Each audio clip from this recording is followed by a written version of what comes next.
LUAINPRESS, Love Island, A Letter to ITV2 by Lee Sheridan. I was something of a snoot for looking down my nose at the fans of the hit ITV2 show Love Island. One of these fans was my sister, who used to preach the show and its happenings to me on a regular enough basis. Scoff, guffaw, head swivel. Do I care? Not in the slightest. Go on so, let me see the kind of tripe you're watching, I'd say to her. Yeah, stay to them. Yeah, so fake. Wow. Wow. Proceeds to sit down. Who's that then? And he's with who? And oh really? He did not.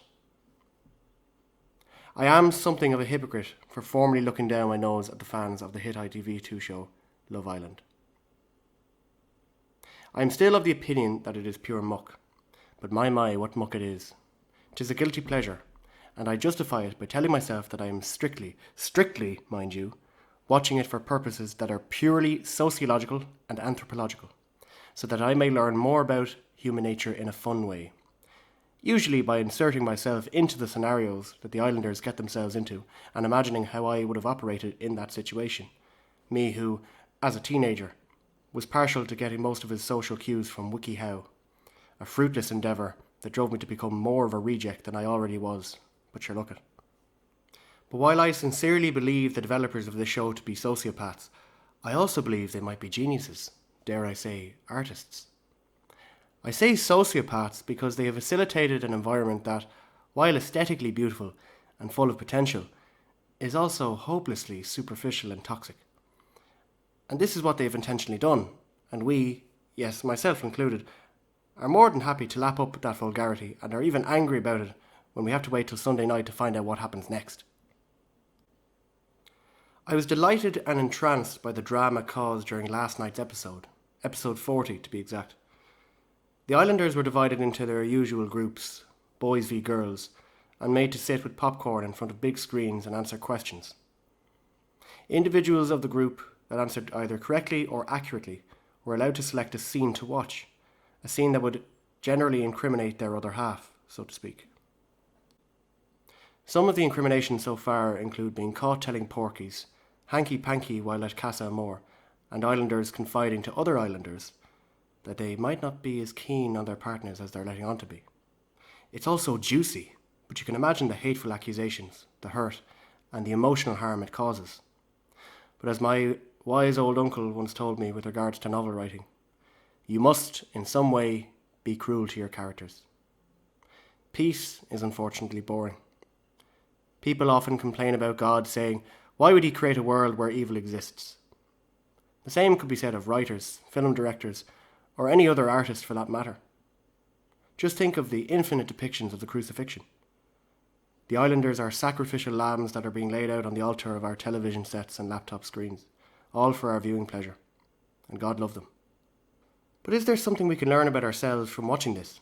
Easy now, Lee, it's only Love Island. Yes, but if you don't like it, stop reading. Well, firstly, most of the islanders don't escape from this scenario unscathed. In one of the scenes, for example, contestant Gemma Owens asked fellow islander Dami to read her mind. He gave his view, something to the effect of Gemma not being as into her partner Luca as he was into her. She praised his reading as impressive, suggesting it was not far off. This was only 2 or 3 weeks ago, her admitting this. But with Luca and Gemma going on a romantic date there during the week, and with Gemma talking to Luca about their future, i.e. meeting parents, etc., one would overlook her previous comments and think, you know what, they might be a bit sappy, but they're solid enough. That is, until these little reels are played, and all is revealed, and shite is caused.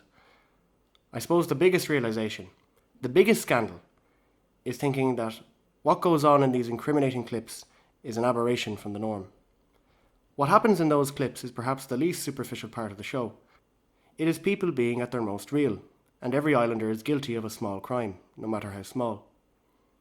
I can sit there with a mouthful of lukewarm takeaway and give out a muffled cry, that is so not how I'd react in that situation.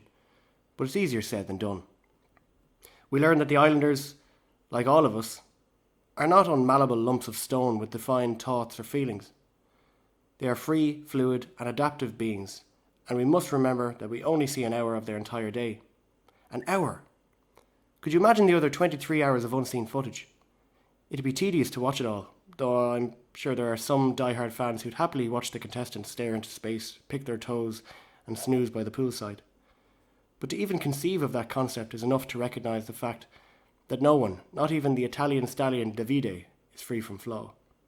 The Love Island villa, the Garden of Eden, is where we see, on a weekly basis, the incessant rise and fall of our fellow man.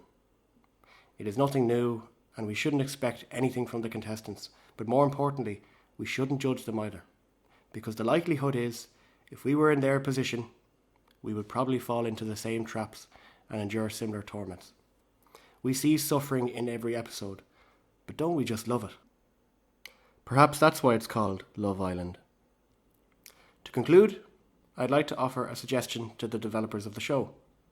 Why don't they hold a similar challenge for the Islanders in a few weeks, but this time they must watch their reactions to the original reels. And sort of like in Bo Burnham's masterpiece Inside, perhaps they should watch a reaction to their original reaction of the reels. Self-awareness does not absolve us, no, but it gives us food for thought, and perhaps even the tools to become better versions of ourselves.